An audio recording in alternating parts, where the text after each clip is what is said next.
Happy Friday! Happy Friday! Hey, it's Casey and Kara with 5 Minute Friday, episode number 53, and today is all about how to make your Facebook page more user-friendly. So we are going to give you 4 quick tips on how to make your page more user-friendly so that people who are coming and visiting your page get all the information that they need and can navigate it really easy and have a nice user experience. Exactly. Doing a lot of optimizing profiles for different business owners lately. Yes. So this is just kind of an offshoot of this. This is just a few of those steps that we take when we're doing this for clients. So I'm gonna share my screen with you and we're gonna walk through some of these different tips. So hang tight with me for a second while I pull up our page and we take a peek here. Ignore all my notifications. So the first thing that we want to talk about when we're thinking about making a more user-friendly experience for people who are visiting our Facebook page is to make sure that our visual identity is captivating. We really want to bring it together and make it look polished and professional. And yes, branding is so important for this piece. So you'll see here that on our page, when we're talking about visual identity, what we're talking about is our profile photo, which is the tiny little circle. And so you don't have a lot of room to work with. If you if you have a logo that has a lot of words in it, particularly, like create, captivate, digital marketing is too many words to fit into this tiny circle. It would be really, really small for people to see when they're on their phones and it wouldn't be recognizable. So we use our kind of mark. Yes, alt mark or logo. So go ahead, Kara. Sorry, alternative logo or a submark, something that is in your branding that you can use for instances like this. If it's not in your branding, get one. Consider that you need them. Right? So then we also want to think about our cover images or video or whatever we've got going up here. So we have this little slide that we've had, oh my gosh, for a while. I should probably change it up a little bit. It's been a long time. But we have this little slide and you'll see that, it uses a lot of the same branding. It's got the same fonts in it, the same like vivid, fun colors. But ours is like kind of a little explanation of what we do and who we are and how to get a hold of us. So you can switch this up and you can change it out, and you should do that on a fairly regular basis. Yeah. Let's see. But that's the most of it. Now, a lot to consider here is just making sure that your images are optimized to the right size. Yeah, making sure that they're not cropped, when you upload it, they're not cropped in, making sure that it is that rectangle, you're not stretching an image. And you can have a slideshow like us, or you could have it just simply be an image if you want to test that out first. I do believe some people have videos, is that correct? Some people have videos. Make it branded to you. Yeah, so we want it to just really look clean and crisp and professional and branded, no matter how someone's viewing it. If they're on a desktop, if they're on their phone, if they're on a tablet, wherever they're looking at it, we just want to make sure that it's optimized to the right sizing so that it's really pretty. Right, and if you don't know what sizes those are, you can find them on Google. If you Google, correct sizing for social media headers. You can put Facebook in particularly. You can also find them on Pinterest. HubSpot, I believe, has a section, as well as Canva. If you're using a Canva template, of course, you're able to find templates specifically to that size. Yep, Canva's got all the sizes. So you do Facebook cover profile, like cover image, profile image, and it's going to pull up the exact right sizing for that. So let's move on to tip number 2, which is to make sure your menu over here, if we're looking on the computer, or if we're on our phones, people are just having to scroll through it. let's make sure that that's really easy to navigate. So when we're thinking about making it easy to navigate, what we're saying is just doing a few things, which you can control all in your settings tab. So I'm gonna jump into here and show you where you can control this. So when you come into settings, it opens up this general tab first. And my internet is really slow, so it's gonna take a minute. And then you come down here to the fourth option, and this is only, so the general tab is only visible if you're an admin on a page, not if you have any of the other kinds of access. But if you come down to templates and tabs, that's where you control your menu. And so we just want to do a quick look through here and see, is there anything that we're not using? So Facebook, a few years ago, made it so that every page is built on a template. And you can come in here and you can choose what kind of template you want. And you can say, oh, okay, well, you know, it's a shopping page, so I'm gonna look and view the details. And it's going to tell me exactly what buttons it's gonna put on the toolbar and exactly what buttons and menu items it's gonna put in the tabs. So you'll see here that, okay, so they have jobs, well, and offers. Maybe I'm not using those. So once you do that, once you have your template in place, or if you're just using the standard, you can turn the defaults on and off. And you can individually edit. Right, or you can also, I mean, you can turn those completely off and just do your own, or you can come down and say, all right, well, you know, I'm not really using the groups thing. I don't have any groups connected, so I can turn that off and just toggle that off real quick. So you can also rearrange your menu here, and I really like this. So we do a lot of workshops and events. And so I have that as the third item because I want to make it easy for the easiest thing for people to find. Right, and a big thing to consider when you're working with these tabs is the hierarchy of importance and what also people will be looking for. So you always want to put the home and the about at the front because people initially are coming to your page to learn about you.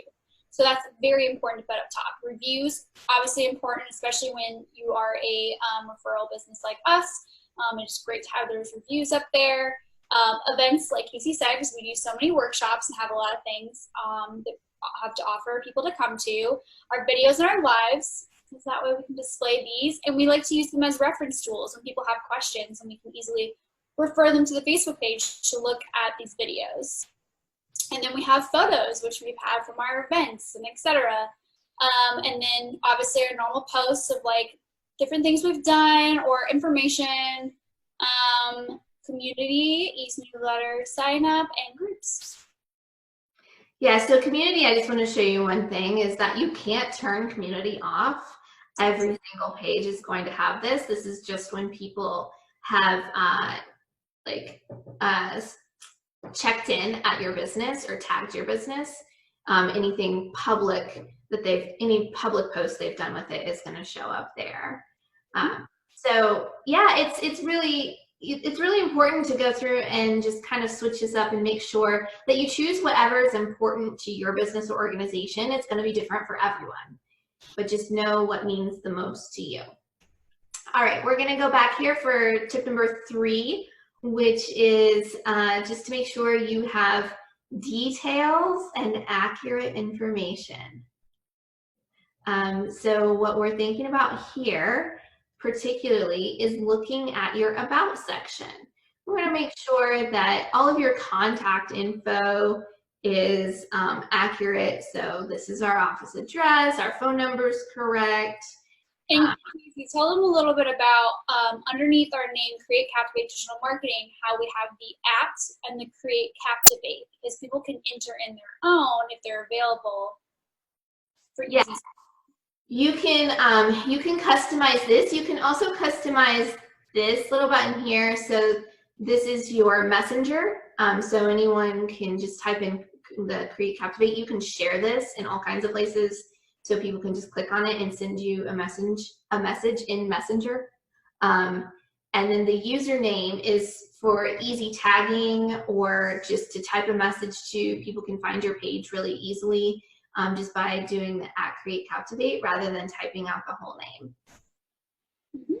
Yeah, so you want to make sure your business hours are accurate, your details. You'll see that we're coming up on a special anniversary. Email address. You can link your other social media profiles in here and add those in, like Instagram. Which we suggest. Please do. Yeah, absolutely do it. It will make your life easier as well. That creator studio we're always talking about, if you have an Instagram, please link it. Yeah, link it and make sure it's listed here so people, if they are more active on it, they just happen to be on Facebook and found you, but they can like go over and then quickly follow you on Instagram or wherever else. Make sure that all your descriptions are all up to date, that you have accurate information there, and that it's not the same information in every spot, right, Kara? Yes, please make it different. I know it takes extra time, and you know, we all have that section from our website or that we've had things in our head that's the same, but please try and make it different. For us, we've used this section as our story. Some people use it as our mission, or if you have multiple team members, some people use that section to do an introduction to the team, so that your about is different than this story section. Please just make sure it's different. That's all we're asking. It will go a long way. Fill the whole dang thing out. Please fill out everything and anything you can. Phone number, email, hours even, your hours of operation. Just optimize, fill in what you can. If you have questions about what to fill in, what not to, or if you're unsure about an answer, just let us know. Drop it in the comments or shoot us a direct message and we'll try and help you out. Absolutely. And then the last and final tip for this to make your Facebook page more user-friendly is to just be considerate of what you've got going on here with this call to action button. So the call to action button, you have several options of what you can put in here where you're sending people. So are you sending them to learn more on your website? You can put it towards a Facebook page, a video on Facebook. You can send them to your Facebook shop. Whatever you want to do, just make sure that you're thinking about what's usually the first step that someone's going to take on my Facebook page. Just think about the kind of people and what they're up to and what your customer life cycle looks like a little bit. So do they want to learn more and like visit your website? Or if they're coming to Facebook, they're probably more familiar with you and they're just ready to book an appointment. But you also, once you do this, you want to test that button. There is a test option. We've seen this. We've seen this happen before, where someone thought like that it was good, and then the email link or the website link was broken or something because they were using a landing page and it didn't work out. So just make sure that you test it. So you'll see that we have it as send a message to our page, and it just automatically pops up, and we've got our FAQs loaded here. Of where you're located, what are your hours, tell me more about your business, what services do you offer, that it prompts people to ask the right questions that we have answers ready for. Yeah. And make sure that you definitely test anything else that is a call to action, like your website link, anything like that. Just make sure that all of the different things are operable. Yeah, so that's it. Those are the 4 quick and easy steps to, or keys to making your Facebook page more user-friendly. So just as kind of a recap, first you want to make sure that your visual identity is nice and captive and cohesively branded. You want to make sure that that menu is easy to navigate. Your information and all the description and details are accurate. and that you're using your call to action button in the way that makes the most sense, not only for you, but for the user themselves. Yes. All right, so that's it for this episode of 5-Minute-ish Fri YAY. Tune in next week for another fun-filled Fri YAY event where we'll be talking about some kind of fun marketing or design topic. Yes, we will have the topic ready at hand, but other than that, have a great Friday. Yeah, have a good one. See you next week.